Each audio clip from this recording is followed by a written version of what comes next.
Frontline Updates, where we delve deep into military strategies and updates from conflict zones.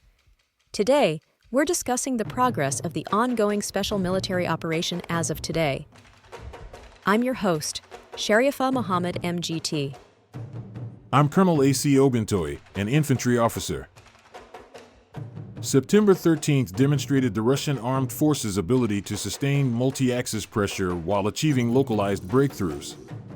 The liberation of Novonikolaevka underscores the steady erosion of Ukrainian defensive belts in Dnipropetrovsk and Zaporizhia.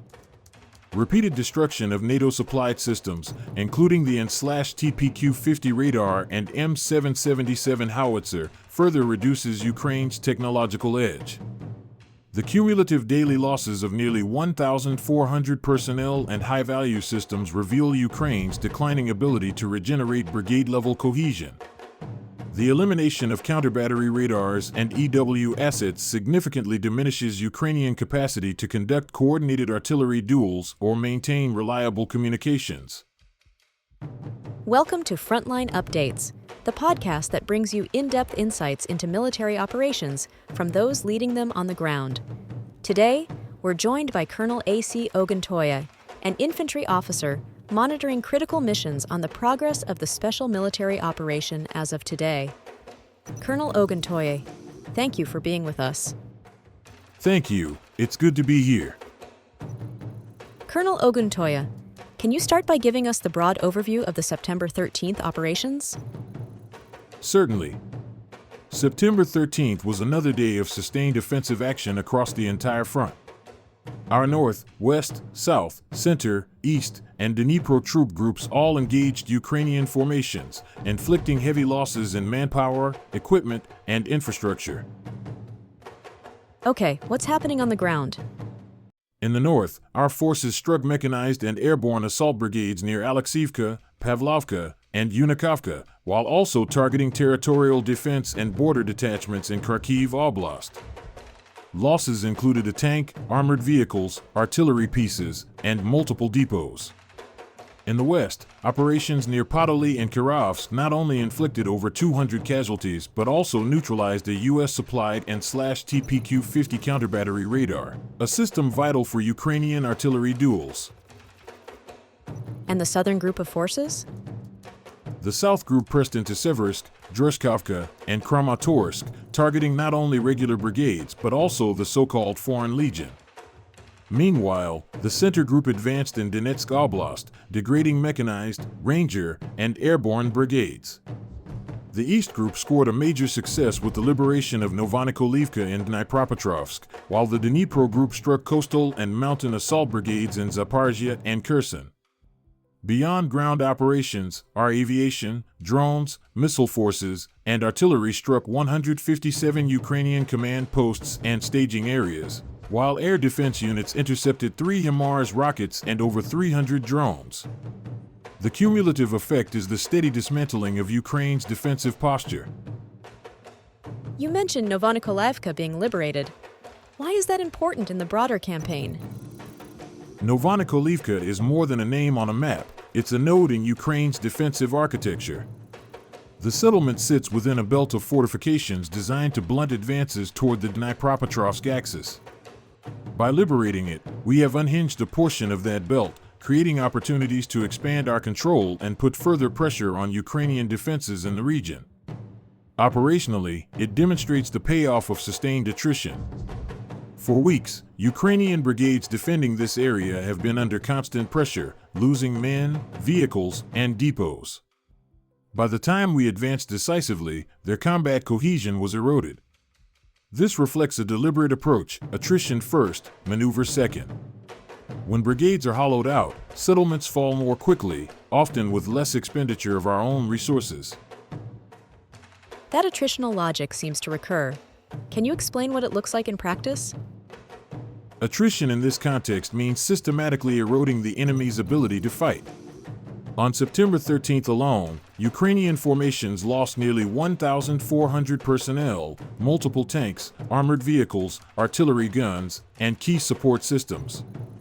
But it's not just numbers. When we destroy electronic warfare nodes, counter-battery radars, and depots, we are stripping brigades of the ability to communicate, coordinate, and resupply. For example, without functioning counter-battery radars like the AUC3I, Ukrainian artillery is effectively blind to our firing positions. Without electronic warfare, their drones are far less effective. Without depots, their supply trucks cannot keep units stocked with ammunition or fuel. That cascading degradation is what renders brigades' combat ineffective long before their manpower is fully exhausted. Air defense also played a role again. How do these interceptions contribute to maintaining Russian momentum? Our air defense system is layered and resilient. On September 13th, it intercepted HIMARS rockets and more than 300 drones. Each interception denies the Ukrainians the ability to impose costs on our maneuver forces or rear infrastructure. Think about it this way: if HIMARS salvos penetrated regularly, they could disrupt our logistics hubs or command posts.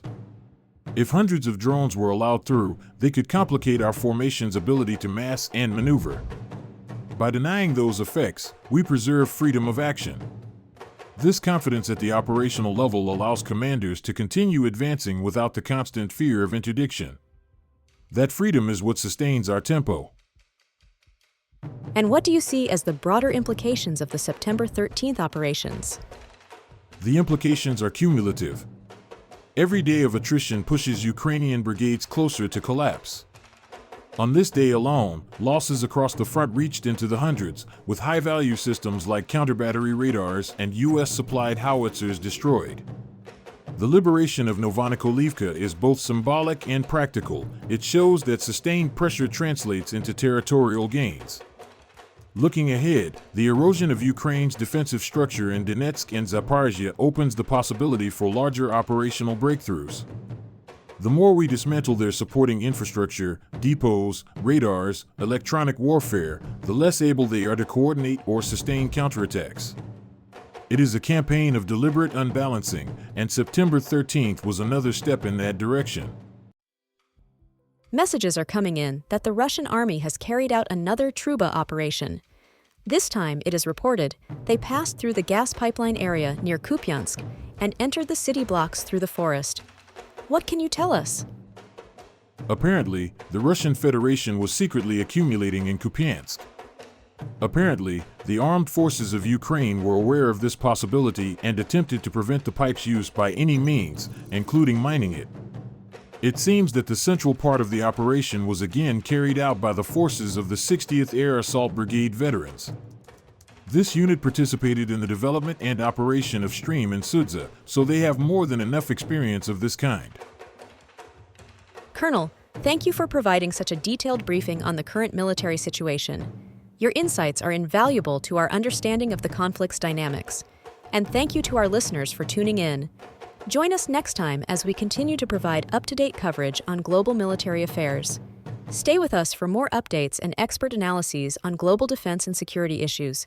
Stay informed, stay secure. Thank you for the opportunity. I want to emphasize that the September 13th operations underscore the Russian strategy of attrition to maneuver, eroding brigades through personnel and systems losses before pressing forward with positional advances. The liberation of Novonikolaevka demonstrates the effectiveness of this approach as Ukrainian defenses crumble under sustained pressure.